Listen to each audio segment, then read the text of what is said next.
Thank you, Mr. Cloud. Now recognize Mr. Carl for any questions he may have. Thank you, Mr. Chairman, and thank you, Commissioner, for joining us today. I know you look forward to this every year, right? I do. Okay, good, good. As you know, the Tax Cuts and Jobs Act, which was passed in 2017, is set to expire at the end of 2025.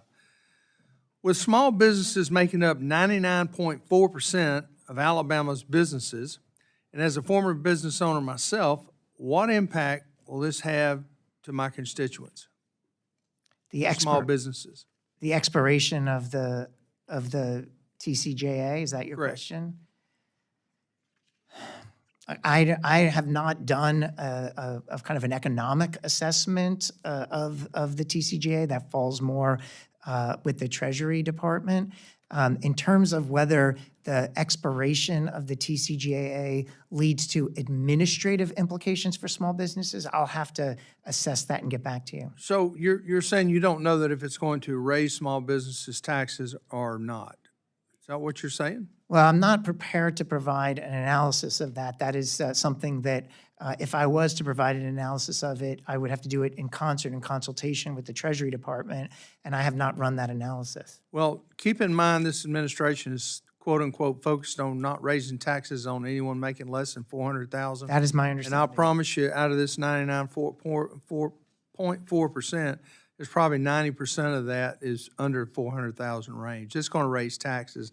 And I think we both review that as a tax increase. Does the IRS have any plans on, provided this 2025 date expires and we have done nothing, does the IRS have a plan to educate and give guidance to these small businesses across the country? Has that already got put into place? As I said, based on this question, I will go back and make sure that we understand what implications, not from a tax rate standpoint, that's more for Treasury, and I'm happy to work with Treasury and get an answer to your question there. But in terms of the day-to-day interactions that a small business might have with the IRS and filing their taxes and paying an estimated payment and getting a refund, to the extent the expiration of TCJA has an impact on that, I'm asking for your indulgence to go back and review that and then report back to you. Clearly, if there's an impact on small businesses that's material from an administrative standpoint, I want to be on top of that and I want to be supportive. All due respect, sir, I've sat through many of these meetings and told that I would get the response back and never get a response. I'll get you your response. I would appreciate I'll be different. that. Well, I like that. I like being different. The IRS hired up. Excuse me? Oh, okay. I do like being a little different. It's okay. The IRS hired up for tax services to help Americans with smoother filing and even walk-in centers. I know you spoke on that briefly. How do you plan to sustain your level of service with the IRS funding expiring for tax services at the end of the year? Yeah, so as I mentioned, we are confronting what we're calling a funding cliff.